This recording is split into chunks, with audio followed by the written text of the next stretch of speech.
So the point of that story was entrepreneurs risk taking. Yeah. I could have said, you know what? My more steady income comes from this job. And I risked it. Because what if I got fired? I didn't.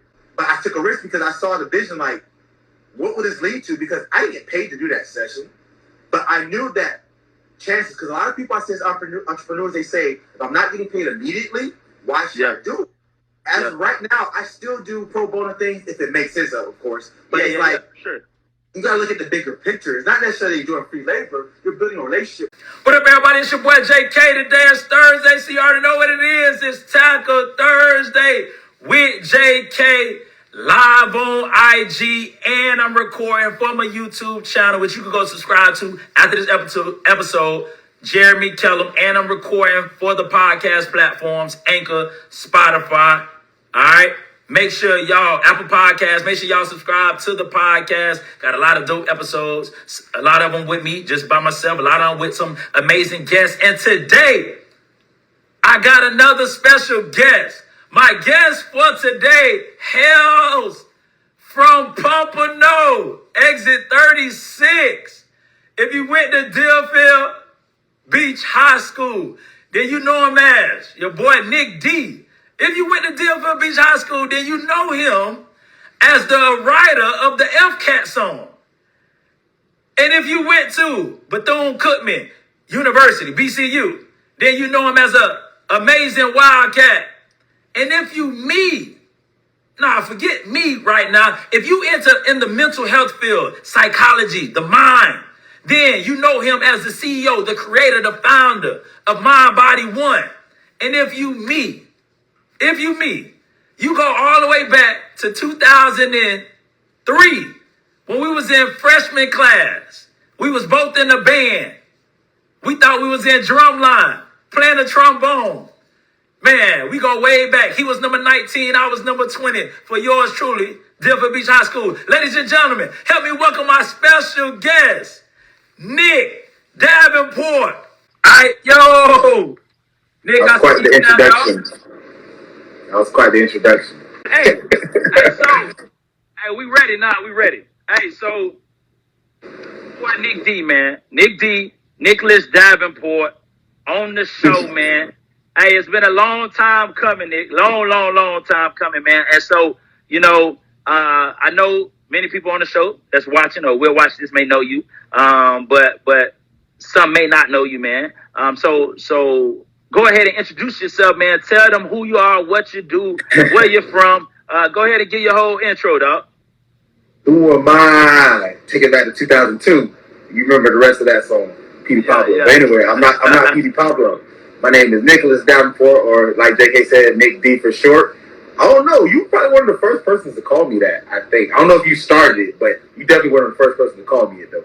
But anyway, my background, like you said, mental health, mental performance, anything brain, mind related is my thing. Like, I have expertise from the sport performance side of mental performance, from the military, tactical, education. I was a teacher for about 6-7 years, from the grade school all the way to college level. I've written research.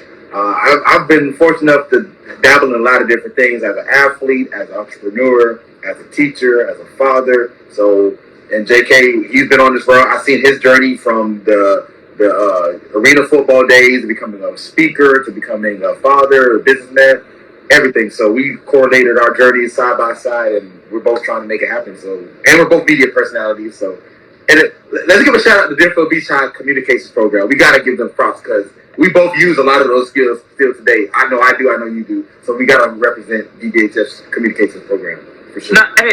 For sure, bro. Hey, so I never did that, right, publicly. But shout out to Davenport Beach High School Communication Broadcasting Arts program, because like you said, we in radio, we was in journalism, we was in video yearbook, we was in all that, man, and it's crazy, and that's why, like, even when I talk to kids now, I mean, you was a teacher before I was, bro, so I'm just following in your footsteps, you know what I'm saying? But it's crazy to when we talk to kids now, to let them know, like, yo, find out what you want to do right now. Like, start thinking about that, because skills you gain along the way, you can use them 10, we graduated 07, bro. I know we're showing our age. 15 years. Hey, I know we don't look like it, but we graduated 15 years. And 15 years later, bro, we using skills that we got and received in high school, bro. So salute to you on that, man. And one, I want to say thank you, bro. Thank you for coming on the show. Hey, it's a long time coming. Like, I ain't gonna lie. I was like, why haven't I asked this man about coming on this show? And like, I think you put it out there. But I've been thinking about like asking you, but you made the move and said, hey, come on the show. And I'm I've been meaning for like a year to ask you, like, hey, I want to come on, man. Bro, all you had to do was just ask, bro. All you had to do, you already know how it is, man. Like you say, man, we really been along each other's journey. Since day one, man. Really, since we really like ninth grade, we've been you number 19, I'm number 20. Man, from ninth grade, you was in my wedding. I remember when you found out that you was about to be a father. You're like, man, little lady. Yeah, you're the first, man. Yeah. You're the first person I told. Hey, so man, so we go way back, man, and anytime I have a guest, man. So one, I want to thank you for coming onto the show, man. I really appreciate it, man. And anytime I have a guest on, man, but anytime I had a show, we tackle topics, right? Playing football, so we both used to tackle people, right? And literally. Yeah, we both, right? And we both used to tackle people, and now we tackle tough issues. And a lot of issues you tackle deal with the brain, deal with the mindset, mental health. And so when I knew that you was coming on, I'm starting to think like, okay, what could we talk about? What could be the title? And so the title that what we tackling today is the power of the mind, right? The power of the mind. And so when you hear that title, tackling the topic, the power of the mind, what comes to mind, bro? Like, what comes to mind? The power of the mind, it sounds cliche, but it's true. The mind literally is what precedes everything we do. And I know people get that in a general sense, and we talked about this a little before the actual podcast, but people get it in a general sense. But my job is like, how do we make that come to life? How do we really train the mind, whether it be from a mental health aspect, how we are day to day? How do we get better in our emotions and our reaction to our environment? Because at the end of the day, we are the only ones who live through these two spaces between the ears, that brain's right here. And it's like, how to get better. And a lot of times people think it's just a one size fits all, or maybe it's just you either have it or you don't. I've actually seen this with some of my clientele, and it's ironic that they will hire me and they think that you either have it or you don't. And that's not true.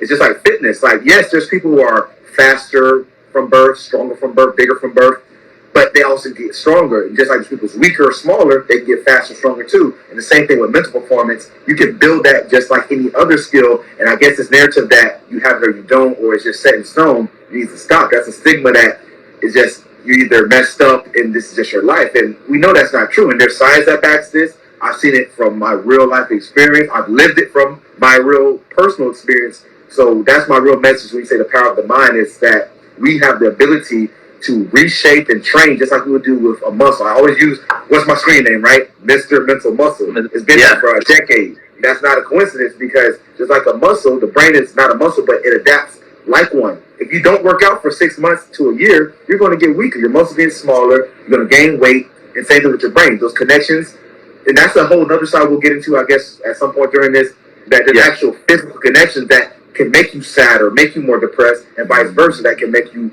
more upbeat, more lively. So it's just a whole combination of how do you approach just your well-being, your life, your mental disposition, and let's work on that. That's literally what my mission is with my company.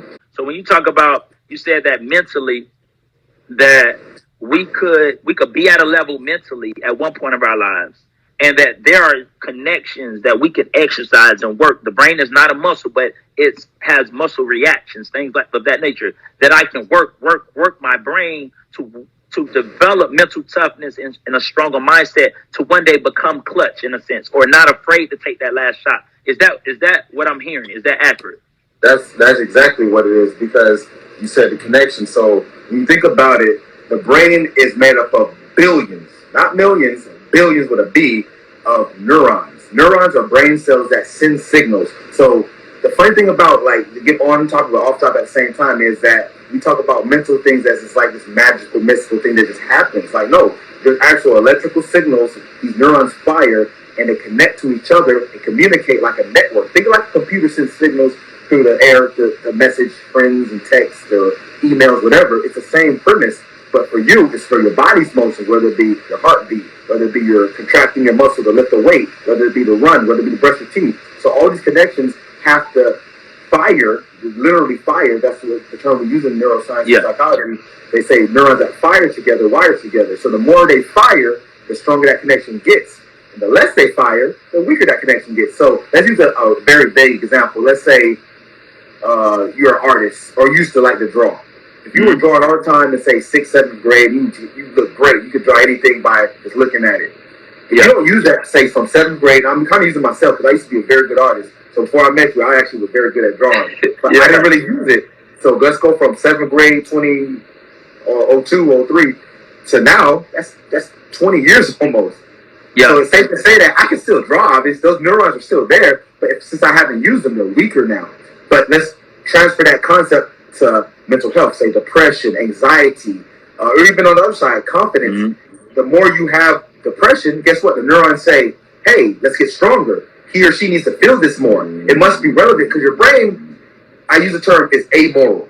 As humans, it's kind of complex to get into that, but for the most part, our brain is just a reciprocation of what we choose to do. So if we're a bad person or a depressed person or a happy person, it's just a combination of all the times we've done things that are good or done things that are depressing or done things that are bad. So if you train that more and more, one second, my camera's slipping.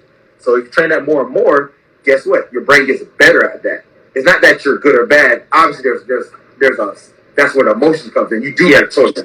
I'm not dismissing that because there's some people who will neglect that and be like, no, it's just a matter of wiring. Like, no, we're humans. We have actual choice in our matters. But the thing is, we get more, better way to phrase it, our default mode becomes whatever that disposition is, whether it be depression, whether it be high worry and high anxiety, whether it be happy-go-lucky, whether it be a lover, emotional. So if you get used to that, your default mode is, let's go to that when things hit the fan, that's what you're going to do. So that's why with my training, to get into that kind of, we try to put you in states where I kind of have to put you in that default mode and see how you act.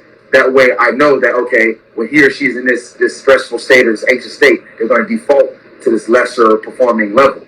And if we can replicate that just like a physical skill, we can know that he or she can execute that consistently and they can do it in the real world. And that's really the premise of all this. Man. Hey, that was a lot right there, bro. Y'all, that's the show right there. Hey, so that is so powerful. So you saying, and that's why even I think like we got young kids, right? And so why even more so it's so important with our kids to ensure that we create a consistent, peaceful environment. It sounds like because whatever their default state or default emotion is, like you said, that is what they would go to. That would be their go-to. So like you said, if it's happy-go-lucky, then 9 times out of 10, they'll be happy-go-lucky. If we create an environment for our kids and mold them in depression and sadness and we talk down and beat down on them verbally, then that could become their default emotional state, man. That is crazy, man, and powerful and helpful at the same time, man.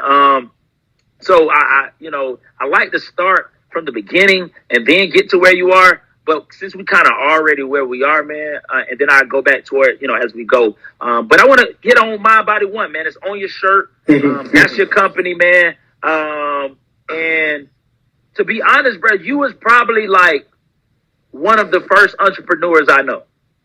One of the first entrepreneurs that I was like, I seen say, hey, look, I'm about to do this. You like, hey, Jay, man, I got a gym. I'm training people. Can I stop you right there? If you want to be technical, the gym wasn't my first endeavor. It was more so the music. When you think about it. Hey, go ahead, Nick D. Let me hit a rapper. Go ahead. Because I ain't done that in a minute. But let's be real though. Let's remember SNL with Money Mike. Shouts out to Mike McLean, and that's a mutual friend. Shouts out to Jason Stevens, mutual friend, and The whole Greg, crew. and Hey, everyone else. I was like y'all A&R person. I was there, like, hey, bro, this. You Hey, low this key was. were. Hey, I was like, hey, this dope. I was y'all. Hey, I was hyping y'all up in that thing. But hey, yeah, go ahead. You were. You low key. So that was You your was there first. when we recorded.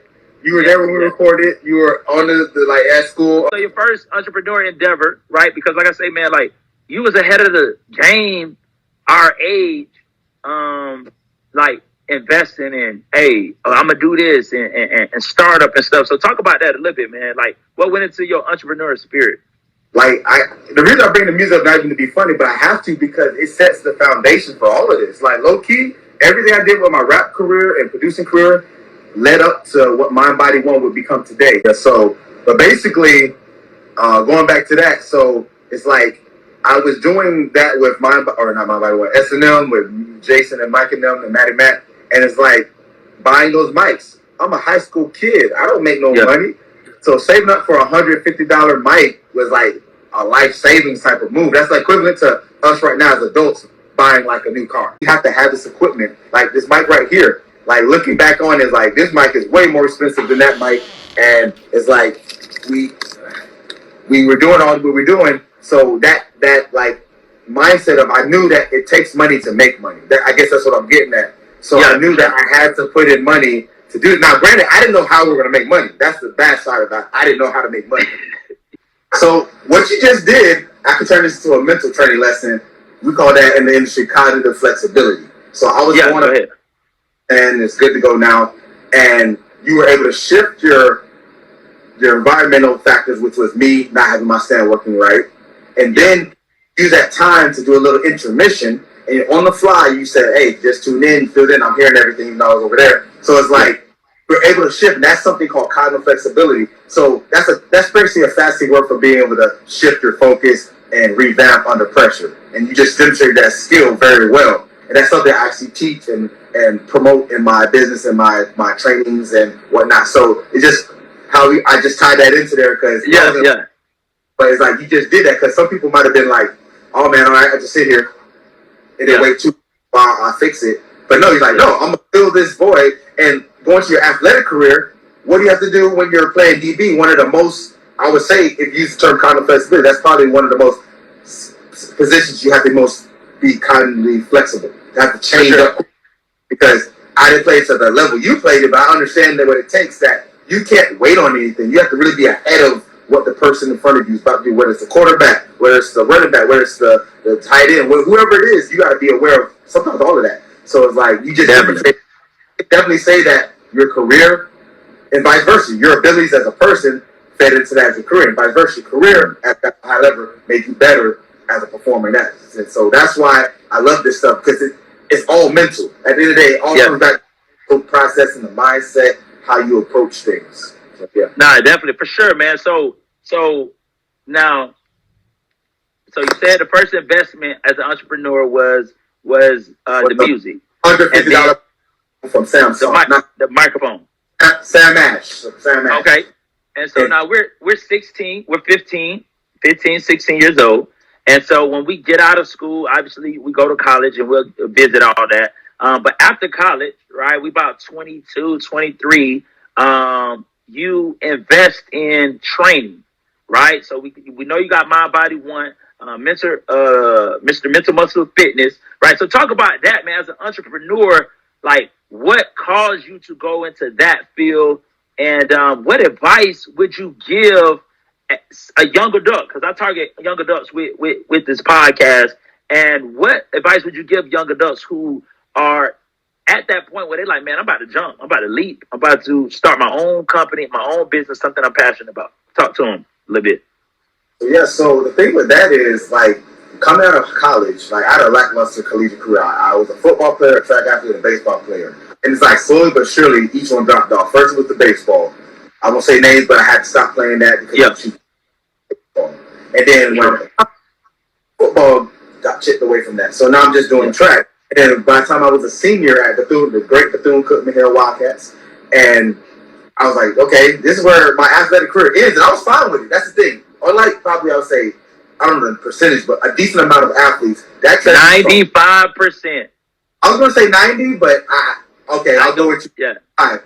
that transition is not easy. For me, it wasn't easy, but it wasn't hard. When I say that, I mean I was able to say, okay, sports is not my thing no more. And I was fortunate enough, my parents blessed enough to teach me at a young age that I had other gifts. Now, I know a lot of guys, especially young black men, aren't told this a lot, but I was told a lot as a young kid that I had other things I was good at, and I knew it. So you met me at a pretty young age. I was 14. So it's like you going into high school, I mean, if sports didn't work out, I was a smart kid. I didn't always get the best grades, but I think outside the box. So I knew I would be okay. But not every young man, especially young black man, gets that. They told, hey, you can catch the ball, go into the league, or you can run fast, whatever. So going back to 2012 or 2011 when I graduated, I didn't really know what to do because I always had an entrepreneurial mindset. In college, I was selling CDs, I was networking, making connects with DJs. And like I said, those music skills, even though I don't talk about, most people don't know me post 2016 or 2014. They don't have any idea I did music. That's crazy, right? Yeah. I know, So basically, those skills, networking, knocking on doors. I remember I went around all of Daytona with my friend Harold Rose, who was like an older kid on the track team, who was a junior, I was a freshman. And we'll go around the beach side of Daytona Beach, just walking around, handing out flyers with my mixtape or CDs. And I'm just talking to strangers.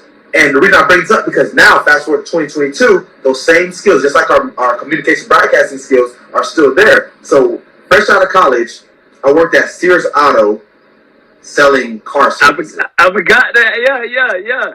Nothing to do with psychology, nothing to do with sport, nothing to do with fitness. So while I was doing that, my mindset was, Nick, there's more to this for you than this. Everyone else around me was like, hey, this good money, blah, blah, blah. And you could make good money if that's what you truly want to do. I didn't make the best money. I made okay money because I was a sales rep. I'm the guy who said, hey, you need brakes, you need tires. Yeah. $300,000, whatever. So I knew that wasn't my life. So I was like, no, let's figure out what's next. So I enrolled at Barry University and started doing mental health counseling to be a therapist. Because as a psychology major, my logic was, if you do psychology, you need to be a therapist. But the thing is, most teachers, I hate to say it, don't really give you the bigger view of how much is in this industry. And now I'm fortunate enough to give back because I have a professor at George Washington University that brings me in every year for the last 3 years now. That's what's up. Students of the diversity of this industry. Because I didn't have that. So I thought, psychology, be a therapist, right? And the people at home, you probably, it's like, wait, there's other jobs in psychology than therapy? Exactly, right? So I'm like, I guess I'll be a therapist. So this lady, I'm all over the place, but it's all going to make sense. Her name's Nicole Lewis. I ain't talked to her since. But I don't think she's very active on social media. But Nicole Lewis, she said something to me that literally, she don't know it, set the fire that would blaze to become what we now know as Mind Body One. So Nicole Lewis was in my class. She said, hey, you're a former athlete, you're doing therapy, you probably would like sports psychology. And I'm like, what's that? Now, mind you, a lifelong athlete since I was a little boy all the way to college, and was a psych. How do I not know what sports psychology is? I didn't. And that just goes to show you how people don't really tell you how diverse this industry is. So she said, but there's no money in it. You know what I heard? I want to do that. Who cares about the money? That's what I heard. So I immediately shifted my major to sports psychology next semester. Then my first semester, I'm loving it. So we're probably like in September, October. So a few things would happen. A few months into that semester, I'll get in a car accident. I was fortunately to be okay, but the car was totaled. So I have no car. And then I'll find out I'll be a father. So guess what? School, put on the back burner. So that was 2013. So from that point, from 2013 to 2015, is working as a teacher as a sub first, then an interim, then I'm a full-time teacher. So in that 2-3 year period, what I was doing, but I was still doing fitness on the side. This is where you were coming down every off season, working with me, whether at Patrick Peterson's place or at small warehouse facilities I had one in Pompano, I had one in Boca. You've been to almost all of them except I think this one. Now you gotta come through this one where I'm at right now. But basically, that side hustle to try to get some extra income with my other skill sets was cool, but it's like I need to feed my family. But then I would get laid off in 2015 from Pompano Beach Middle. I'll say the name because I've been out this 2015 or 2014, so years now. It's whatever. But Yeah, so basically when I got laid off from them, I just had Tiana. She was 3 months old at the time.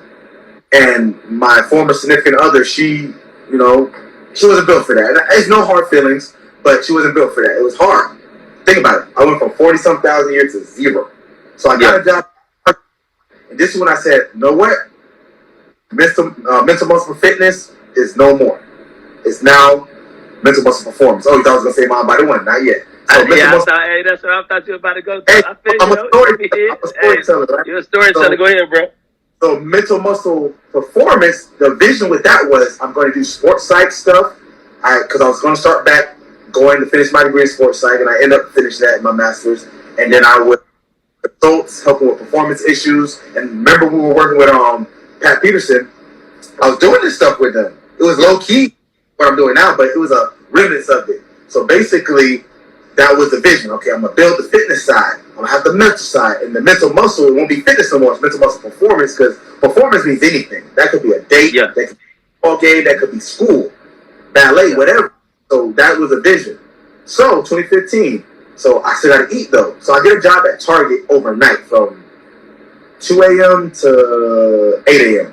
So I'm unloading trucks and I'm in the toy aisle. And the reason I bring this up because it's just like the toy aisle is a very hard aisle to stock because it's a lot of them. There's a lot of aisles. The kids yeah. are A lot of work. So I'm lifting heavy boxes to load up the pallets and put them upstairs. And they put every toy on the shelf. So shouts out to people who do stock. But anyway, everyone who does stock, we can listen to music or whatever because it's overnight.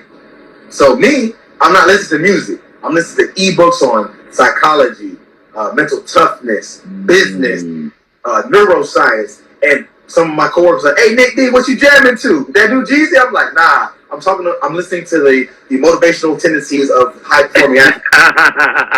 All right, like, do your thing, bro. So during that time where what Mind Body One would come to be was starting to formulate, because as I'm listening to these ebooks, I'm like, I gotta change the vision of where this industry is going, because I saw fitness, and I'm gonna toot my horn. I called it. I saw where it was going with social media. Remember, this is 2013, 2015. It went back. Social media, Instagram really just got started. Exactly. So it wasn't 12, 11.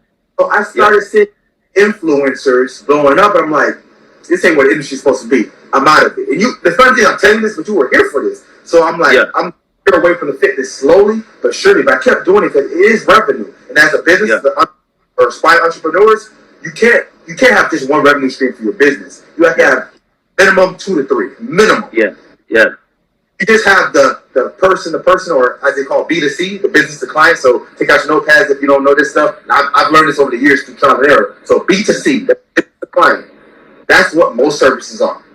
Now, that model works because it's directly say, I got a service, whether it's washing your clothes, washing your car, making your food, whatever. It's you do it goes to the client. But B2C can only go so far because you know why? It requires you. You can be everywhere, right? And even if you have a staff of 20 people, they can't be everywhere. So B2C is a great revenue stream because it's direct. You do a service, they get it. But I started learning more during B2B, which is business to business. So I'm like, okay, how do I serve other businesses? So I'm like, I could teach them my methods, or I could train their clients as an incentive to them to sell for whatever price. And they pay me the back end. So let's say I want $200 for the session. They charge $350. They make $150. I do the work. I do what I want. And we all eat. So that's business to business. That model is important to have. And I learned this through, like I said, trial and error, because for the longest, I was just B2C, business to client, which is cool if you can grind it out. But eventually, serving clients is not saying you're going to want to not do it, but it's eventually going to just burn you out. You know, I'm a brand, but eventually it was just too much. So B2B is very important. So all aspiring entrepreneurs, that revenue stream is important. So basically, those two models can look a lot of different ways. So with Mind Body One hasn't become a thing yet. So I'm working at Target. So this is the pinnacle of what will make Mind Body One become a thing. So I'm finishing my master's online now. So I'm about halfway through the program. I had a project where we had to do a corporate wellness program. So since I'm working at Target, unloading these trucks and the stocking, so what better to do? To have a choice, you can make up a fictional profile for a company or use your real job. So I used my real job. I wrote it out. I gave it to my manager. We called him Big Mike. He was about 6'3", 6'4", and we had another guy named Little Mike who was smaller. So Big Mike, give it to Big Mike. Not that Big Mike, but So I give him the he's like, this is good. We could use it. So we go to the store manager. I forget her name. Let's call her Ashley, whatever. So her, Big Mike's like, hey, Nick's got something. So mind you, I've been working overnight for the past like 4 or 5 months after I got laid off from my teaching job. I'm trying to make some side money with my mental muscle performance. I'm doing fitness. I'm doing mental coaching. But it ain't possible. Learning how to grow the business. I'm learning psychology. So I'm trying to be the best. Mind you, this is almost 10 years ago. So all the people who don't know, this is not overnight. And those who do know me, I came a long way. But anyway, so Mike chose Ashley. I remember her name. I do, but I'm not going to use it. So Ashley was like, oh, cool. And handed it back. At that very moment, I said, you know what? I'm done. I applied for 56 teaching jobs, 0 hires. I worked at Target trying to support my family at the time. They didn't appreciate me. So I said, you know what? Was that Chris Brown song? Hey, check the deuces. Hey, deuces. And I ain't gonna lie. 2 o'clock the next day came, alarm going off, or 1:35, because I live right down the street from this Target on Federal by Deerfield High. Yeah. So I'm like, you know what? I ain't going. I turned back over. Went to sleep. I set 2 alarms. So the second one off is like 1:50. I'm like, so my ex, my baby mother, so she was like, are you going to work? And I'm like, nah. And she's like, obviously she didn't want to hear. That's why I don't blame her. Like, who wants to hear this mother freaker ain't going to go to work? Yeah. At that moment, I knew I was just a body there, but not to toot my own horn. But I'm going to toot it because I worked my butt off to get here. Yeah. No, you're bad. Talk that talk, Nick. I wasn't valued. So I went from school board didn't value 56 no's. You know how that feels. You've done it with high school sports. You've done it with your pro career. You've done it with your business. Sure. No, for sure. Good. It don't. I can tolerate it, but I got sick of hearing no. So I said, deuces to school board. I said, deuces to Target. And I actually apologized to that Ashley girl months later. I went up to her. I went to get done, and I'm like, you know what? I was wrong for that. She appreciated it, but I knew she didn't care because I was just a body. Because guess what? $10 an hour, it found somebody else. And it wasn't even about the fact that when I looked her in the eye and gave her that, I put my hard work in making this program for us to actually use it. My manager liked it, and she just said, oh. And then back, I knew, I'm like, why am I here? $10, like, money-wise, definitely not my value. But this, I'm strong. Like, I'm not as strong as I used to be. Like, you know me, I used to squat 500, deadlift 580. I was very strong. I don't want to be used for that. We're athletes, but we're both fortunate enough. We have the intellect that we could take this further. So I'm like, sure. As an entrepreneur, anyone who's aspired to be an entrepreneur, remember that. It's not about being egotistical. And I'm not saying quit your job. I'm not saying that. Because I was in a predicament where I got laid off.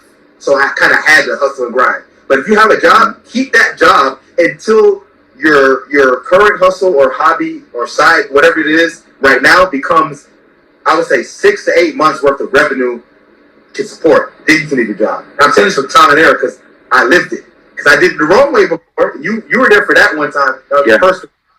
So I did it the wrong way. I didn't have anything saved. I was living month to month.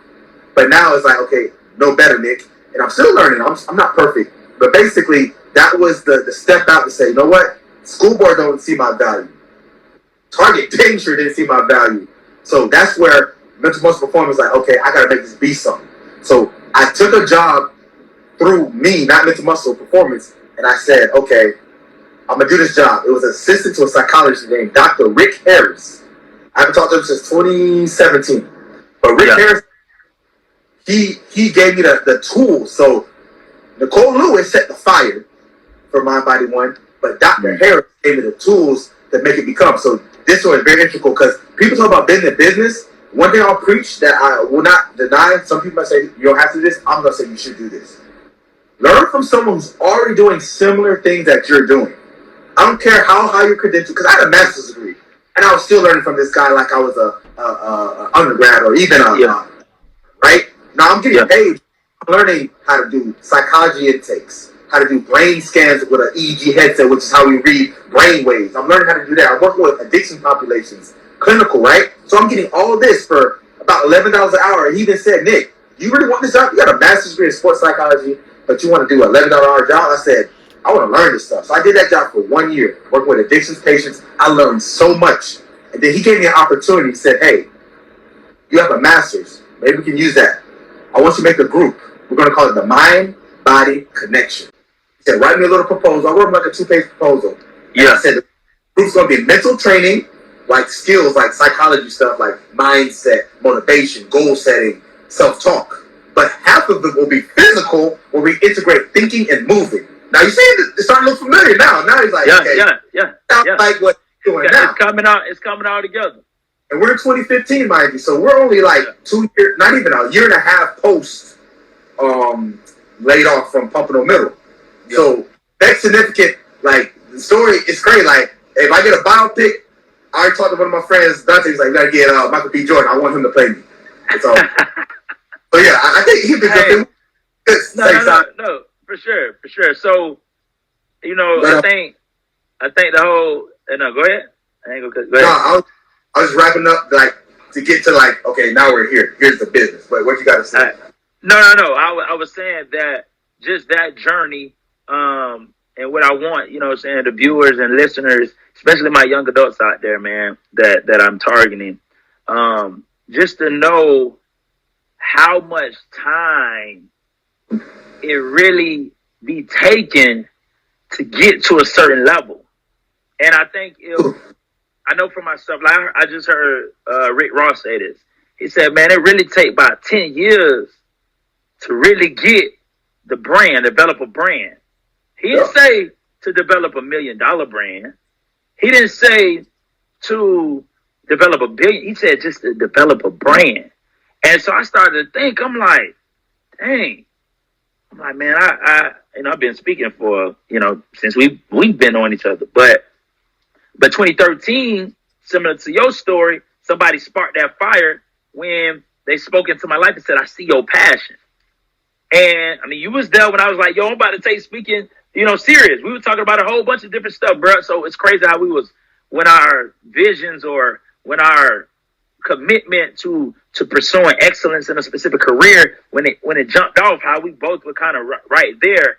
And I started to count my years. I'm like 2013. I'm like, dang, I've been doing this, pursuing this professional speaking career about 9-10 years. And now people are, oh man, you do win. Don't you got to come win? You do this.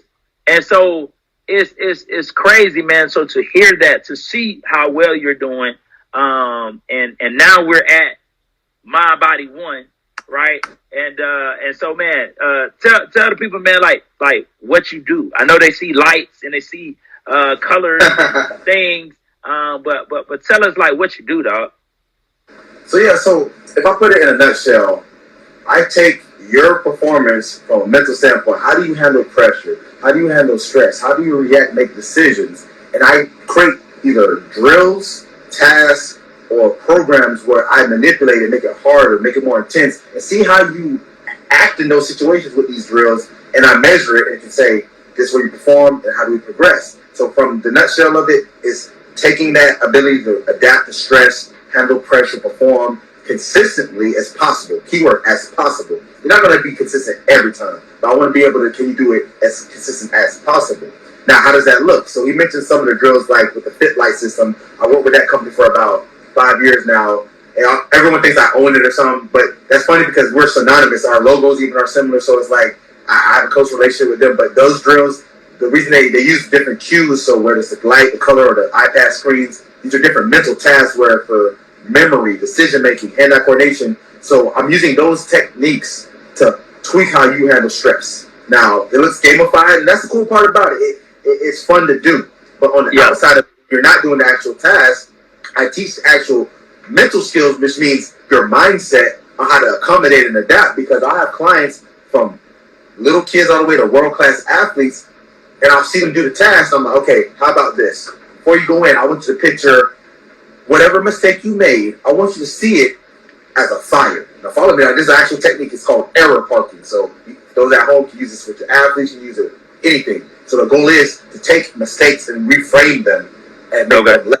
So this is how error parking works. So I'll tell the athlete or the client, whatever, see the mistake, whatever it is. Let's say in football, let's use football, dropping passes, right? Or receiver dropping passes. Every time you drop a pass, instead of getting, oh man, why did I drop it? Man, I suck. See it as a fire. Now, you're the firefighter with a hose. and you extinguish said fire, which is you getting mad about dropping passes. So one of the reason we do this is because, going back to how we talk about the neuron connections, right? Now you're making an actual neuron pattern in your brain that says, this is the problem, which is the drop passes. Yeah. This is the issue. I'm frustrated. I can't get it out of my head. But I'm visualizing an actual neuron pattern that says, wait, those drop passes on fire, boom, it's out, move on. So it's not about ignoring it. It's not about just moving forward, because a lot of people say, get over it. That's fine, get over it. But we have to address it first. And the one thing with my industry, going back to what I do, is I make it tangible. One of my slogan is, I make the intangible tangible. Thinking is not something you can grab. I can't grab your thought. I can grab your bicep. I can see how big that is, how strong that is, right? I can't do that with your brain. But if I can make ways to make it more tangible, so I can say, all right, he messes up in these, and this is his response. Now I know where to trigger him or her. I'll put more stress on that, because I know they mess up when people talk in here. I have a drill where they'll wear these headphones like this and do one of my cognitive tasks, and it's a voice of me literally talking all the trash that they hate. I'll do a full diagnostic of, so do you have issues with your performance? Yeah, I hate it when people do this and this. Do you have an issue with your body image? Yeah, I feel like I'm overweight, because I work with a lot of MMA fighters, and making weight is important. So I have clients who will say, I think I'm fat and I can't make weight, and they'll really be beat up about this. So guess what's in that audio when they're doing my drill? I'm talking a lot, and I give them, hey, I gotta go full in. They're like, all right. I say some hurtful stuff. So it's like, that's literally a way to get them adapted. So that's another technique. That's called sledging. So you got just two free techniques on the house. So the first one is error parking, which is visualizing the actual mistake. It could be a fire. That's just one example. Or it could be a balled up piece of paper. Visualize yourself throwing it in the trash. But the goal is to take that irrational or irrelevant thought and disposing of it some way. It could be a fly, swat it. Get creative. That's the beauty with this. I get creative with it. I do all types of things. I actually have a way I do this with real time. I'll have 20 pieces of paper balled up, and they'll do a drill. And when they really mess up, they'll take that actual piece, visualize the thought, throw it away. So now not only visualizing it, they're physically doing it. So that's error parking. The other one is called sledging. So think about it. We play football. You're a DB. Receivers talk trash, and vice versa. We talk trash back. So it's like, get acclimated to what you're going to hear. That's a problem I see a lot of coaches if you go the sport route, but you can apply this to anything in life. Most people don't train in the environment. When I say environment, I don't mean the setting. I mean exactly. So if you're going to shoot free throws after practice for a coach, I need 20 free throws for your leave, but it's quiet and chill. When is it going to be like that in the game? Or even a job interview. Use this in a job interview. I do this myself when I used to do job interviews. I had an interview about 3 years ago with a big corporation, this addiction center that had a potential to get a contract. It didn't pan out because the pandemic happened. Matter of fact, I should reach out to them again. It's been a while. But anyway, before the interview, I sat outside the office while I was waiting, slowing my breathing down, because that lowers your heart rate. So that's another free tip. Slowing your breathing lowers your heart rate physiologically, because you cannot be physiologically stressed and relaxed at the same time. That's a biological impossibility. And what I mean by that is, if your heart rate increases, usually when you're stressed, breathing, it slows it down by something called the vagus nerve. So the vagus nerve says, if he's breathing slow, it tells your brain that he can't be stressed right now physically, because fight or flight, right? You heard that term. You can't be in fight or flight state if you're breathing slow, right? Wow. Because of your fight or flight. So that's biohacking, right? You're hacking your brain to say, you do that for about 2-3 minutes, your heart's going to slow down and be calm. Now, it doesn't mean your brain slows down, but what's a better parameter to get your brain right? Where you're breathing hard and anxious, or when you're calm and slow? Now, getting your brain right and your mind right, as I say, is dependent on what you do in your head. But you need to set the tone for it first. So those are 3 things I just indirectly, I don't know if I got on that. Error parking, disposing of thoughts, sledging, getting used to training in an environment that's going to have the atrocities that you're going to hear, and then vagus nerve, breathing slowly to make your body physically relax. That's called the parasympathetic nervous system. You cannot be physically stressed and physically relaxed simultaneously. It's impossible, because they work on 2 different energy systems, or two different nervous systems. So by hacking your body, by slowing down that breathing, it tells your brain, said he or she must be okay. Because if you're running for your life, you can't breathe slow. Think about that. Imagine you're running from a lion or a gunman or whatever it is. You're not going to be. It's impossible, because you're literally trying to fight for your life. So your brain's saying, hey, if they're breathing slow, we got to be good. So what happens over time, like I said, you can practice this. You actually train your brain to lower that level quicker and quicker and quicker. So let's say you do that 3 to 5 minutes of slow breathing for a month. It's going to get to the point where when you get stressed, all you got to do is like 2 or 3 breaths and you're good. Because now your brain is at the point where it knows like, oh, we're good. And I practice this myself. So I'm telling people, try this. It is like, just breathe. That's what people say. But do you actually practice it? Yeah. So there's that. Hey, so, yeah. Man, so that's what I do. Hey, I wish I could have had you as my sports psychologist, or I remember going into games super anxious, not really understand the anxiety, but knowing that, especially with arena, because it was like, I'm guarding emotion, and if I have a bad game, we probably gonna lose, not because I'm just so good, but because of the position I play.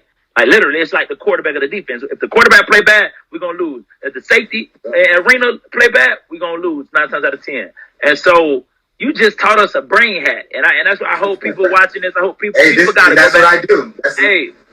People gotta go back and watch this and listen to what you just said, bro. A brain hack. Start the camera real quick. I'm gonna start the camera. Real quick. Go ahead, dog. Go ahead. Hey, brain hack. My boy Nick D just taught us a brain hack, man. That you could trick your body. So if you're doing a job interview, or you got this big performance, and you nervous, and you anxious, breathe slow in and out, which tells your brain, like you said, Nick, that we good. We ain't nervous. We good, even though we know we are. But go ahead. So one more part, I should have put in that breathing part. So I started to slow your roll. So do about 4 seconds in, hold at the top for about 3 seconds, and do about 5 seconds out. So make the inhale shorter, the hold shortest, and then the exhale longest. So that's important to do that. So inside 4, 3 to 4. No. Hold about 2 or 3. Hold 2 or 3, and then out and then exhale about 5. Because that's about 11 seconds total. Yeah, like, and do that for about 2-3 minutes once a day, and then once you get better at it, go about 5 minutes, and then when you get real good, 10 minutes. That's harder. 10 minutes because now it gets monotonous. But from our perspective as world or your world class, I didn't get to world class, but high level athletes, you world class too though. Hey, I appreciate it. So high level athletes, you have to do the monotonous stuff, and this is why what I do is important, because a lot of people don't want to do this stuff because it is monotonous. Some of my tests are very boring. Those don't make the ground. The fun ones make the ground. But if you can see a session, some of the stuff ain't that entertaining.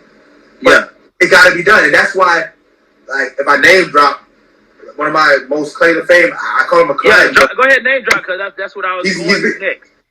Okay, he's become a friend of the family. He's come to my daughter's birthday. Dustin Poirier, like I worked with him literally for 5 years. It'll be 5 years September. Tell wow! Tell the people wait. who they are. I think today is the first day I worked with him in 2017. Was September 22nd. I think so. I might be wrong. It might be the 21st, but it's around this time on the episode.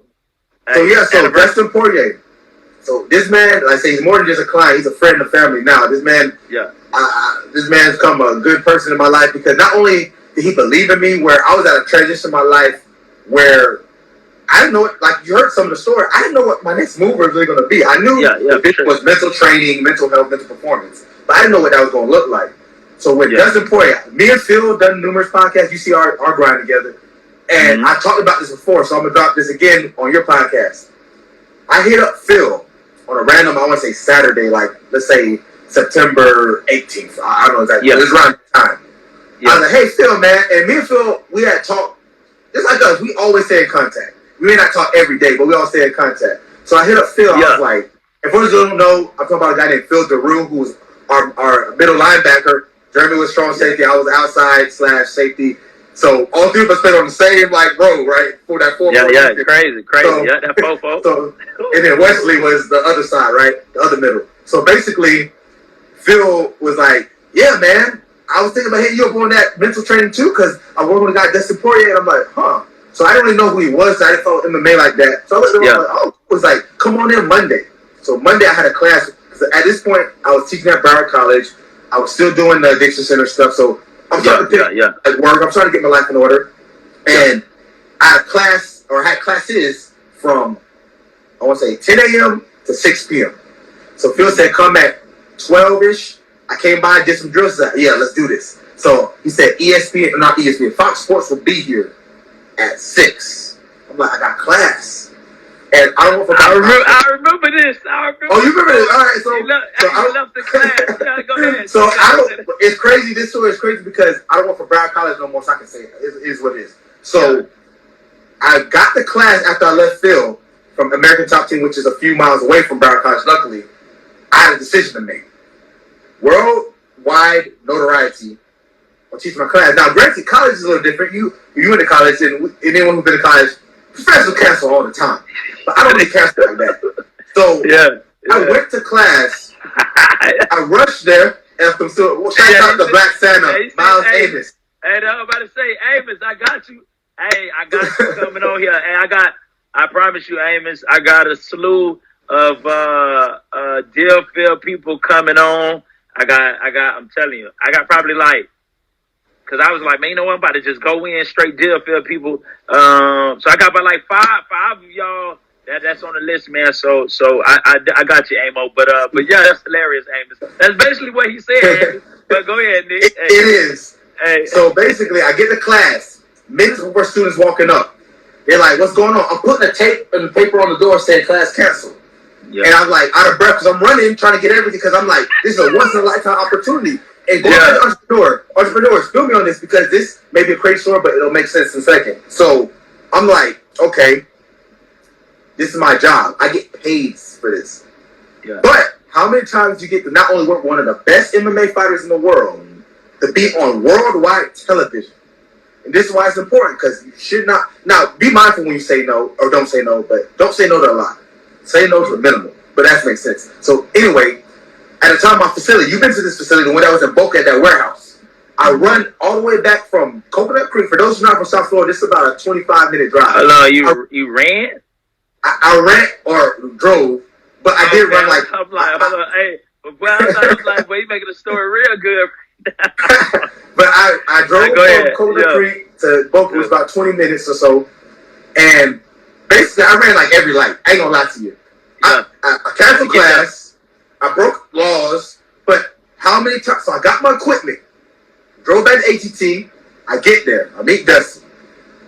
He's a cool dude. We hit it off. Do some drills. Cameras in my face. I'm mic'd up.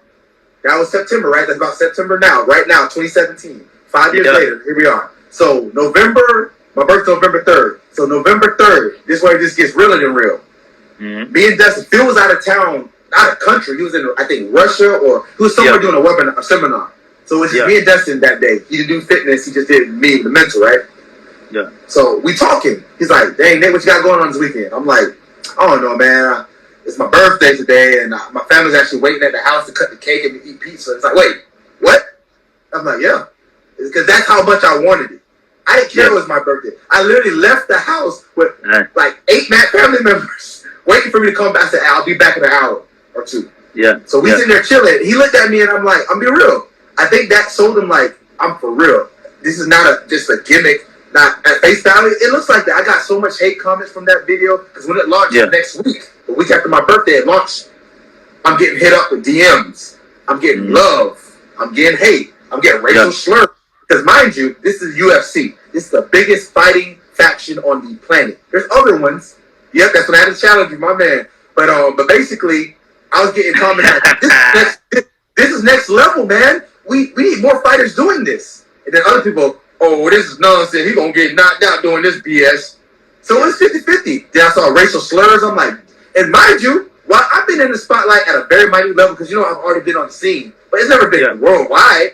So I ain't going to lie. This is where my mental toughness had to come in, because I'm seeing all these comments. I see the good, but there comes the bad. I'm like, these people hate me. They don't even know me. And it's like, I can only imagine what celebrities go through. But anyway, so that came out. My doors get knocked on, and the rest is history. Like, that risk I took. So the point of that story was entrepreneurs risk-taking. Yeah. I could have said, you know what? My more steady income comes from this job. And I risked it. Because what if I got fired? I didn't.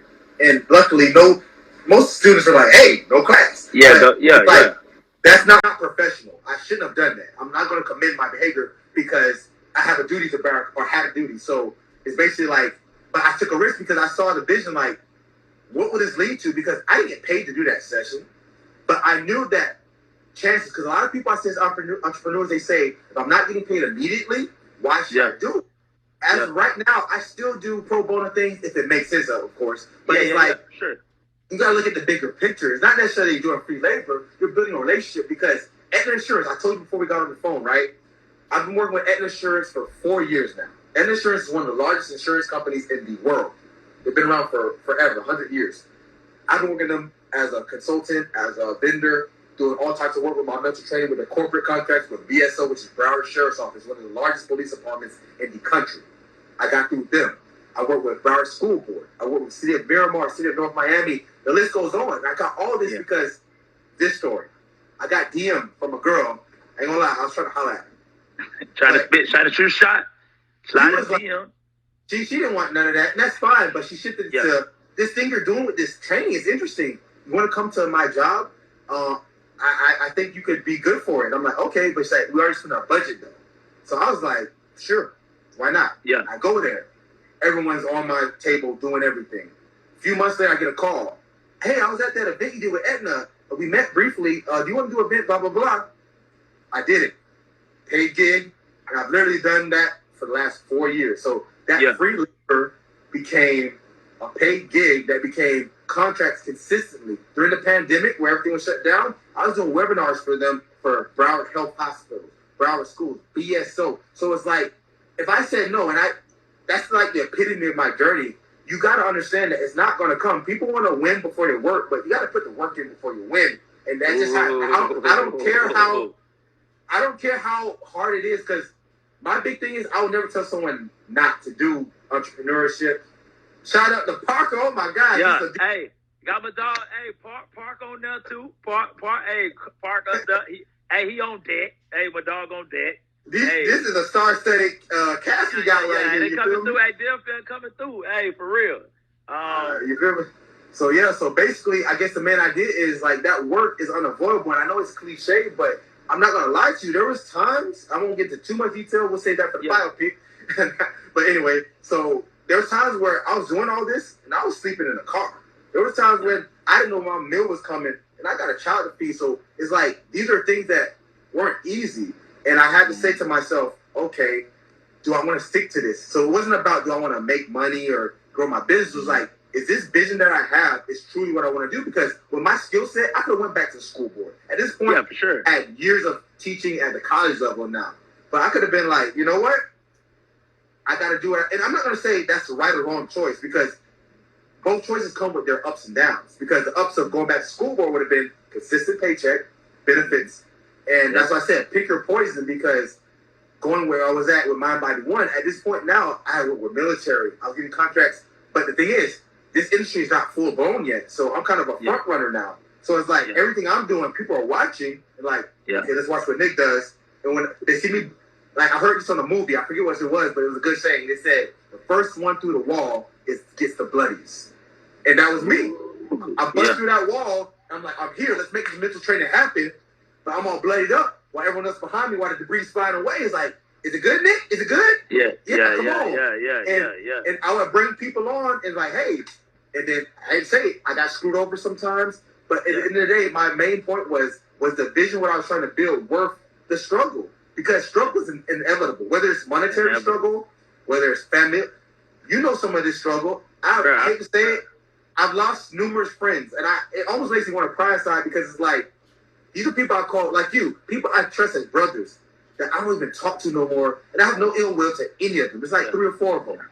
And I think, I'm a heavy thinker, going back to the mental health segment. I'm not heartless. Like, as a man, I got to be strong and tough. But end of the day, I got emotions. We got emotions. We got feelings. This guy is no longer in my life, and I consider him like a brother or a best friend or whatever it is. And this is what, and all I got to say is, this is sad but true. Not everyone's meant for the journey. It's just what it is. Because at the end of the day, I've had friends who it did work out with the business, but we still talk every day or every other day or every other month, whatever. And I got people who it didn't work out and will never talk ever. And on my end, there's no beef. I've had to make amends. Some of them I've called, and we've had conversations, and it ended with just like, we cool, and that's it. And some, I know they're probably going to hate me for a long time, if not till the day I die. And it sucks, but that's sadly what. And I'm not saying that as an entrepreneur you're going to have people hating you, But you're going to have to do things, because if you get back to psychology of it, there's a personality trait in psychology called agreeableness. So agreeableness means your ability to be cohesive in a group, take direction, follow orders, and fall in line. So guess what an entrepreneur needs? Not that. You have to be the opposite of agreeableness. But the problem is, with high agreeable or low agreeableness is, you're going to have a lot of this. Yeah. So I can work in teams, no problem, but as an entrepreneur, there's going to be times where you got to be like, nah, you got to go on the back burner. You got to stand down. You're the subordinate. And that's not really my personality, but I had to be that guy. And I think that's why some of those friendships fell out, because they know Nick D or Mr. Muscle, but they didn't know Nicholas Alexander Davenport, owner. Yeah. Exactly. That's why I think me and Phil work so well together, because we're both similar in that respect. That it's not like he's higher, I'm lower, I'm higher, he's lower. It's like he has his lane, I have my lane, and we complement each other like that. Because on the other side of things, with those people I'm mentioning, it was more so I was here, they were here, and it's like they just fell under, and it's like, why are we doing this? And that's it sucks that it went that way. So as an entrepreneur, make sure whoever you bring on, and this is something I've learned through lots of time and error, make sure whoever you bring on, whether it's, I don't care if it's a close friend or a stranger, make sure they have a skill set that not only adds to what you're doing, but is different from what you're doing. Because I have a 10-year plus or 15-year experience in the mental health, mental performance field. I don't need to bring anyone else who has that. I need to bring in someone who knows finance. Or I need to bring in someone who knows marketing. And that's the mistake I kept making. I kept trying to bring in people who had none of those skills and said, hey, be a me junior, be a Nick Jr. And it's like, as an entrepreneur, you can't be a micromanager. You're going to fail because, one, people hate being bossed around versus being like, hey, this is the objective, carry it out. That's what it should be. There's a difference between, hey, do this versus, hey, Johnny, so the marketing campaign you're working on, we need to make sure it gets to this demographic. It needs to be over 2 months, and we have a $15,000 budget versus, no, do it like this. Do it like, you know what I mean? So that's that balance that a lot of entrepreneurs, when they start building their team, they don't really get into. And you got to have that when you start bringing people in. Yeah. Nah. And your story, bruh, is so relatable to mine in the sense of just, like, you've been in your groove. You know what I mean? Like, you've been in your groove and been working with Dustin Poirier and UFC lightweight champ and Timberland and BSO and so many groups and so many amazing people to name, and the ones I didn't name. And I see myself feel like I'm hitting that stride and you know, working with this company or being brought in to speak to these people. But the grind is real. You know what I'm saying? And when you say that people want to win before they work, is so important. That's real. Where there will be times, many times, even now, like I say, I do stuff. Like you said, it got to make sense. I ain't gonna say don't have no problem doing something for free. But yes, obviously I want to be compensated. But if I do it for free, there's a reason, right? And betting on yourself. I want my young adults to know, bet on yourself. Like, I remember when I left Arena, right? Right before the season started, I chose not to go back. My homeboy Brutus, that was in a wedding, he was like, bro, you the only dude I know that held out in Arena football. Like, they did a holdout. And I'm like, bro, I said, bro, I ain't think about it, but you right. But I had to bet on myself because I was like, hey, I could keep playing Arena and do well and get picks, but I want to go to the league. And so I went to do my pro day for the second time. Now, did I make it to the league? No. But that idea of betting on myself is something that I do now, is bet on myself, take risks, take challenges, calculated risks. You get what I'm kind of saying? But there's power in that, bro. So no, I don't fault you for turning down that, for counseling class and going to speak on Fox Sports, on Fox, because, hey, you don't pass up opportunities like that. And even if nothing ever happened from that, you still did the right thing. But amazing things have happened, and you living a dream, and I know that you're going to the top, man. And so with that, as we start to wind down, man, I got a few more kind of questions, but man, what's next for Nick D, man, and Mind Body One? Like, what's next, dog? Like, what's next for you? So it's funny you asked that because with the business, there's so many things I do. Like, someone asked me at the event I did with Aetna, there's like they wanted to bring me in for another event. It's a completely different company. And they're like, so do you do this and this? I'm like, well, actually, I do all that you just mentioned. So the next phase, I'm you know the Marvel universe, how they have the MCU? Yeah. So I'm kind of making a Mind Body One universe. So I got a whiteboard right over there with a bunch of stuff jotted all over. So I got my courses that I already have. So I have a course right now called Foundations of Cognitive Conditioning. So that's basically how to learn how to do at the basic level what I do with my clientels to actually business. So that's a B2B. So remember, people listening business to business for other business. So I sell that mostly probably exclusively to practitioners. So that's physical therapists, teachers, sport coaches, fitness coaches. So they take that and they can apply it to whatever population. So right now we've got 2 more courses in the work. One's going to be more so for how to do what I do full on. So when you take that course, it's going to be a little more pricier, but when you take it, you're going to make it back because my business, the reason I do so well is, like I explained some of my backstory, I have a background in clinical psychology, cognitive psychology, sports psychology. I'm a fitness and strength coach. I'm a former athlete. So it's like, those actually help me design these courses because I'm not going to toot it, but I'm going to toot it. A lot of people, they don't really have not necessarily a diversity, because you don't have to have every background, but it's like, you got to be able to walk in both worlds. So I've spoken in front of a room full of PhDs. So I have a master's, respect, but everyone in the room had a higher degree than me, and they're hanging on every word. But I also can go to a Little League football coach and to 7-year-olds and make this make sense for them too. And that's where my superpower is. Like, I tell this to every contract, because I'm very relatable. You know me from pretty much my whole life. Because 14 years is when you start finding yourself. You really mean? Like, everything before that is just fun and living. But you met me at 14, so that's what became who I am. And it's like, I've always been that guy. My superpower is I can take an information, apply it to whatever demographic. I've never served in the military, but yet I have soldiers on my clientele list. I've never been a police. Granted, my dad is, but same thing. I've never been a world-class soccer player, but I've worked with. So my job is to say, can I make this make sense for you? If you're a police, here's mental training for that. If you're a 6th grade teacher and you need to help your kids be able to retain information better, I got something for that. So the next phase is building those courses so we can train those people. Also, I mentioned to you before we got on the phone, the app. The app is going to change the game because as of right now, from a business standpoint, I work with a lot of different companies and I use a lot of different softwares. And a lot of people message me and they'll say, what app are you using? And I'll say, I'm using ... They'll go and then they're using that app. So guess what just happened, entrepreneurs? I gave away money. So making app is very expensive. So it's not like I can just snap my finger. But the point is, that's the next phase in the Mind Body One universe. So the courses, the app. So now people don't have to outsource to other companies to do my methods. They get my methods from the courses. They get my app to do the methods. And then also I'm making something for B2C. So I've strayed away from B2C a little bit. I still work with some of my clients face to face, but most of my business lately has been organizational and other businesses. So back to B2C. So this one's going to be big.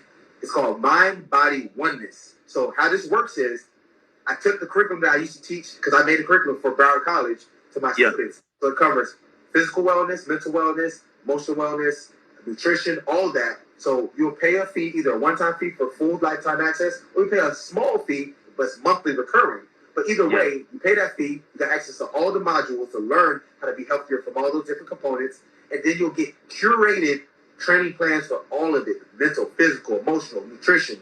And this is something that is for the client. This is for someone who's an everyday user. Because right now, on Facebook, we got thousands of people that follow us, that went to school with us. And right now, they can't really use a lot of my stuff. Not because they don't want to, it's because it's not their market. So now it's time to seize that market. So going back to those streams of revenue, I still do my consulting. So I still come in, I go to an organization, say, hey, we need help with ... So if the military, okay, we want a program that allows them to be physically exerted to the maximal limits underwater, but still think. That's not an example. I've actually done that. So I work with a naval special warfare group, and I did something unrelated, but one of the people were like, could you make a program for our underwater training? Because with Naval Special Warfare Group, you're talking about people like Navy SEALs and things like these are the elite. And they're like, you make drills they can do underwater because their literal training is called drown proofing, where they have to learn how to perform underwater and not die. You actually could die doing this training. So it's very intense. So I made drills where they had to do like some of my cognitive and mental performance while underwater. So just give you an idea, right? So, yeah. So this is the next wave, creating all these things where I can add these methods and be a resource. So I guess sum all that up with this, to be a resource. So think how Amazon has everything for general shopping, tools, equipment, anything. Walmart, same thing. I'm going to be that, not rephrase, I am that for the mental performance field. You're going to come to my dog. If you need equipment, exactly. If you need equipment, you come here. You need that software apps, you come here. You need the training and education for courses, you come here. Like they used to say, remember I used to be a history teacher. I love history just in general. They used to say the sun never sets on the British flag. I've been in 6 continents, not physically, but my methods have. I've had purchases in 6 continents, except Antarctica. We're working on Antarctica because you know why? Antarctica has 400 researchers from numerous countries, so it's possible. So I didn't get that 7, 35 countries. And the crazy thing about it is, for those dreamers out there, I've actually never left U.S. soil. That's still on my to-do list. But think about it. A young black man from Deerfield Beach, Florida, a product of this, I made it pro without having to catch a ball. Not saying you can't do that. That's not what I'm saying. Because obviously that was my dream at one point. But I keep pushing this narrative because I'm a product of the HBCU, young black men, for our young black boys. It's not saying don't do it, because we both used our athletic ability to take us far. For sure. I'm so thankful and grateful that I was able to see and do the things I've done. I remember the first time on plane was with you and Phil and Dave and all, and Miles. Going to Rutgers. Going to Rutgers. I couldn't have done that if I wasn't a top-tier athlete. We couldn't have done that if we weren't top-tier athletes. So I will never discount that. But at the same time, though, an athlete, I always say, an athlete is who you are, or what you are, not who you are. So an athlete is what you are, not who you are. Meaning, you do this is your job, this is your ability. But at the end of the day, you take that athlete hat off, and you're Nicholas, you're Jeremy, you're Miles, you're Tommy, whatever, you're Lisa. And that's something that's my sports site roots talking. Because, let's be real, we both dealt with this. Your identity gets intermingled, and now you think, I had a bad day in a game, but not I'm bad as a person. Like, no, you missed 2 tackles don't mean you need to go home and beat yourself up. But at the same time, you do need a level of athletic identity, because you can't be like, I don't care if we lose. That's ridiculous. But when you get to the point where your physical and personality is indistinguishable from who you are as a person and an athlete, that's when we have a problem. That's why I want parents, athletes of all levels to understand. Once you can't distinguish the two, like if your friend circle is only athletes, that's a problem. We both have a lot of friends that are athletes. We have friends that were other sports. We also have people that weren't athletes. And that's how it's supposed to be. You can't, because what happens when the season's over? Are you lonely now? Probably, because all your friends, they're not in season. You know, there's things, I don't know how I got on this, but I guess that goes into the MB1 universe too, because I call that mindset management. So that's a whole other branch of the MB1U. I'm about to say NCU. I'm not Stan Lee. I'm Nick D. But the Mind Body 1U. Oh, I guess I just rhymed a little bit there. But the rapping days are over. No bars no more. Nah, for sure, man. And so I lied. Like, there is. Mind Body 1 Studios is on the list too. So I lied. Hey. Man, like you said, you got the whole universe, bro, and everything you said, bro, it just sounds like to me like an echo from like how my sentiment, man. I posted it, man, an article I did while I was blessed to be in, and I talked about that, how when you're younger as an athlete, you're learning who you are as a person, while simultaneously your identity as an athlete is getting tangled and tied around who you are as a person. And so then all of a sudden, when you stop doing whatever you stop doing, whether it's a sport, playing an instrument, or whatever, when you get older, now you like trying to figure out who am I without this sport, bro. And so that's so powerful that you said that. Like, congrats with all your success, bro. Man, you killing the game, bro. And it's just so crazy because the different things that you have done make you who you are. And bro, like don't ever hold back, because I know you have humility, right? And you have humility with dignity and humbleness with pride. So I know that you're not one that's going around and bragging, but you're actually saying, no, this is who I am, this is what I offer, and I know I'm good at this because I have experiences. And I can relate to that, bro. And my coach said this about me. He said, and I never said this about myself until I heard him say this. He was like, bro, you got acquired confidence. And I was like, he was like, and he said this while watching film. He said, I could see your quiet confidence. Nice. And I'm like, dang. And that's so true, because I'm not one that's going around bragging, right? But I got a confidence knowing, like, hey, bro, like, you know what I'm saying? Like, my voice is my superpower. You know what I'm saying? It is. I know I could go teach. I know I can teach teachers, and I can teach kids, and I can go and teach a school and implement a program that I offer. And so when I'm listening to you, bro, I am listening to myself. And so to see the heights that you at is only inspiring me, bro, and letting me know what is to come for me. Not in your lane, like that's your lane, but I'm talking about in my own lane, because it's like, hey, that's my dog. Like, and I see so many similarities in myself that I see in him. And I know we both got that work ethic, crazy work ethic, that we don't quit, we don't give up. And so, man, I'm gonna do two things. So I want you to tell this story for me, because I shared it on my podcast a lot. You probably know what story I'm about to say. And then I'm gonna give you an opportunity to ask me a question, and then you can close it out. So we trained down there with Patrick Peterson, world class speed, right? Down there with Patrick Peterson Sr. Everybody know Patrick Peterson, the great, one of the greatest DBs to play from Broward to LSU. That's why number 7 is so famous at LSU, is because of Patrick Peterson. And so while training out there, who came and watched us train, dog? So yeah, I was out there helping as an intern with Patrick Peterson's dad, Pat Sr., and JK was getting ready for the combine or the pro day. And yeah, Deion Sanders, I think Phil Simms was there as well, and a few other correspondents for ESPN. So I'm about a foot or two away from prime time. JK was guarding everybody, locking them down. There's some other notable names out there too, like Terrell Pryor, Tyrann Mathieu, some other names that were like smaller schools. But either way, everyone out there could ball. So JK is out there locking people down. And I hear, he said, that boy can ball. And he straight up like this. Think about it. There's no like lead up to this. So it's not like he was pre-recommended to Deion. He knew who JK was. It was straight up like he was just raw watching him do what he does best. And since I watched him do this since 2003, for like at that point 8 years, and I know he did it when he was even younger. It's like I knew it, but it's like this is a raw, unedited filter from Deion Primetime Sanders watching a guy playing a similar position. Think about this. Like, I don't think people understand the magnitude of that, him saying that. The fact that it was unsolicited was cool, but the fact that the guy who said it has literally revolutionized that position. Revolutionized sports in a sense, because he played 2 sports at the same time, pros. And he said that about you, and I'm like, wow. What he said, Nick? That boy can ball.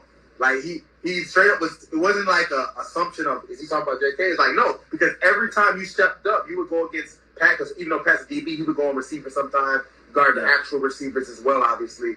And it's like, it was maybe like 3 or 4 other DBs, and I would say you stepped up probably the most of any of them. So it was inevitable that it was, or undeniable that it was you he was talking about. And it was like to hear him say that, and I remember you came back to the car. We was riding the car. Yeah. Yeah, and it was like yeah, this is the guy said this back then. So it's like, it's not even like a starstruck moment. It's just the fact that one of the best to ever do it.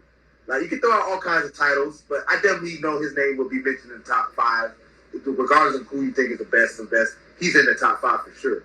And he said that for sure. And I appreciate you telling that story. I used to say, I say it all the time, right? But now I got a person that actually told me. But the crazy even thing more is, so, because I know, because, you know, when it's a story about you, you're going to remember, like, everything, right? So I remember, and I hold on to this, bro, when it's times where I'm like, dang, I ain't make it to the league. Dang, I ain't make it to the NFL. I think about when we got in the car, you said, hey, bro, Deion said this about you. He said that. He was like, hey, who that kid is right there? He was like, hey, and he played safety. He was like, hey, he could start at safety right now in the league. Like, this is what you told me in the car. That Deion Sanders said this about me. So though I never made it to the league, bro, I hold on to that because the best to ever do it, see me train. And that was his analysis of me, that guy right there could play in the league. And so, bro, I hold on to that. And so I knew when I was having you on, I got to have my dog say this story because people might be thinking I'm lying, but that's something that I hold on. So though God didn't bless me to play in the NFL, but he blessed me to hear that. And sometimes being validated by your peers, even though he ain't my peer, but I'm just saying, sometimes being validated by somebody. You're a pro athlete, so he was definitely your peer. Nah, you're right. So sometimes being validated by somebody is more valuable than even getting there, in a sense. Now, of course, if I would have made it, I would have made it. But the fact that I didn't, God allowed me to get that validation. So I hold on to that, bro. So lastly, man, hey, I allow all my guests to ask me a question, bro. Any question about this, about, man, when we was jits in school, man. Hey, whatever, ask away, man. Okay. Yeah, one question. So, one question. I feel like I use my kind of flexibility now. Okay. Yeah. So, I'm curious because I watched the podcast the other day that you did, and I actually am curious to this question, but it's not that lighthearted, though. What do you think? What direction can I go with this? No, hold on. What you said? Say it again. I said I have a question because I watched one of your podcasts and it wasn't as lighthearted. I know we've been kicking and catching up, but it's actually an interesting question because after watching it, it made me think of something because you closed it, and I guess I'll give you context. It was the one you did about meeting your father by accident. Okay, yeah. By meeting my father by accident. Yeah, okay. So this is going to mental health side. So I guess I'll talk it back over there. So I guess my question would be, because I remember you mentioned about how, like, there's things, like, similarities that you even realize, and, like, you never even met this guy, and there's, like, the whole amalgamation of, like, I'm not explaining it, but I guess I'll ask the question like this. Do you feel that not having him around was fuel, or was it irrelevant? Or, like, what was that in regards to your grind, not just with sport, but just becoming the man you are? Do you think that was something that, if it did happen that way, do you think that it would have changed things, like, far as your grind and effort? Not saying you would have been lazy, but, like, do you feel that lack thereof was something that you built on? And now, as a father yourself, as a performer in your business, and as an athlete, all the above, do you think that you could say, I don't use the word positive, because obviously that's hard to deal with, and I can't imagine, but it gave the influence because it's something that, it does affect you. Okay. So I would say as a kid, I was just talking to somebody about this today. Like, so as a father, no, I have a father, right? And so as far as a father in my life, no, I didn't need him for that, right? I didn't need him for that. Now, as far as having the person that played a part in why I'm here, knowing that part of me, right? Just having, like, if he was present in the sense of me being able to ask questions to him and learn about what runs in our family and different things like that. Yeah, that's valuable, right? Even as an adult today, I need that information. So as a kid, I don't think if he was in my life, it would have motivated me to work harder. Because my dad, like my father, my stepfather, but my dad, who I refer to, he put that in me. He put that work in. I always do extra rep. So I work hard. So I had the motivation as a kid in athletics. As a man, as a father, though, I think his absence does motivate me, because I still think today, how do you wake up every day and you have a child in this world that you have no relationship? That blows my mind. As I'm saying that right now, that blows my mind. I don't get it. I don't know how I can wake up and go to work or do whatever I do and know that I have a kid in this world and I have no relationship with. So that blows my mind, but I use it as motivation to say, look, I'm gonna be the best husband I could be. I'm gonna be the best father I could be. I'm gonna be present in my son and daughter life. And I know that there's something that God put in me that I gotta give my kids. Like, for instance, right? So I'm gonna just say this. Now, I didn't make it to the league. There were some things that I didn't do on my part that I could have did to help my chance, right? But this is what I'm saying, right? So I hold myself accountable. But my biological father had an NFL workout. I had an NFL workout. We both made it to the same level. Now, if somebody makes it to a level, there's something they learned. Am I right? Right? Something you learned. Just all that advice you just gave. Like you said, you ran through the brick wall, you bloody, but everybody else following your footsteps. So if you make it to this point, there is something that you could share with me as your son that I could have did left, I could have did right, I could have did different, that maybe I get over that hump if you were there to give me what you learned. But because you went through it and that don't have no relationship with me, it's almost as if you never went through it because you never got to pass it on. Because what we go through in life ain't even just for us. That is for others in our lives. It's for our kids. It's the people that we teach. It's for people that's listening to this podcast. So as a kid, no, I don't think him being present would have motivated me more or less. I had that motivation from my dad. But as a man, as a father, as a husband, yeah, bro, that motivated me, dog. That motivated me to not be him, but to be present. Because I know what it is to wake up and I don't have a relationship with no Kellem man. There ain't no Kellem man in this world I got a relationship with that I can look and say, that's my grandfather. My mom, father passed away. I don't even know if my biological dad is alive or not. I don't even know if he had brothers. So I don't know no other Kellem man. So that right there, when we talk about identity and mental, like the identity of me as a man, as a Kellem man, not having anybody to resonate with, like that stuff right there, I'm like, dang, bro. So that's why I named my son Jerry, because I wanted him to grow up and to be able to, that's my mini me, because I wasn't able to be a mini me, but he's able to look and say, dang, that's my dad. I get my walk from him. I get this from him. I get my big head from him. You know what I'm saying? Whatever the case may be. But that's why, bro. But hey, that's a good question, bro. Hey, you got me thinking. Look at that. Hey, that's that.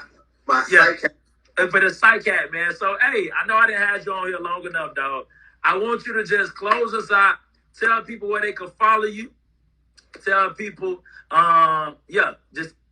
briefly just tell people where they can follow you, dog. And just give words of encouragement to the young adults out there that are thinking about entrepreneurship, man, and what it is that they're gonna need to see it through, to make it the heights like you are, and as you go to higher heights. So yeah, you can find me on all platforms at Mr. Mental Muscle. That's my personal page, but it's still my business page because I post all my content there. There's the actual Mind Body One Instagram as well, but I need to get back on that more frequently. But anyway, those are where you can find me as far as Instagram, Twitter. Now, as far as like more deeper content, I have a YouTube page as well with, I call it the Mental Breakdown, where you can learn different mental training, mental life skills through different popular, like I did one on Manti Te'o where I broke down his story, but explained how it resonates with just general populations and how you can learn from it. That's what the Mental Breakdown channel is for, so that's on YouTube. I just started a short form podcast, which is on Spotify, Apple Music, called the Think Fast Podcast, which is only 3 minutes. It's 3 minutes or less. So my premise is to get you quick sound bites. So that one is just starting, but it's pretty cool because it's not that long, but you still get a lot of information from it. So recap, Mr. Mental Muscle, the Mind Body One, the Mental Breakdown, and Think Fast Podcast. So a little bit over the place, but depending on what you want from me, I got something for you. I guess that's the big end point. So yeah, and for the entrepreneurs out there, simplest thing I can say to you, figure out what the vision is. When I say vision, where does the end goal look like, and what are the processes to get to the end goal? So need both. You need the outcome, which most people got. The outcome is easy. I want to be ... I want to be here. But what are the processes? Once you figure those out, it's just a matter of configuring that and alternating your pattern a path till you get there, really, because it's never going to be linear. It's going to be cumulative, meaning ups, downs, left, right, back, forward, all added together to get that final outcome. So yeah. Man, hey, if y'all need, we all gotta get better at our mental health, man. You see, I gotta talk to my dog more because he really blessed me on this podcast, and I know this is a friend of mine, so I can hit him up and get some good stuff for my mind, for my mental state. And so, man, if y'all out there, you got a company, you yourself, a team, man, you looking for somebody, man, to get that mind right? Because that's the topic today, man, the power of the mind. All right. Hey, man. Hey, I'm telling y'all need to replay this episode. Y'all need to go and share it to so many people, man. We had great comments on here, man. People hearting like crazy. Parker say he proud of us. My boy Jamal in the wedding say, man, hey, can't be afraid of failure. Failure equals lessons, man. Got so much love, dog. So, hey, God bless you and your family, man, your amazing daughter, your parents, your brothers, man. And, hey, everybody continue to wake up, striving to win on purpose, be intentional about winning. Y'all have a blessed day, man. I'll talk to y'all later, man.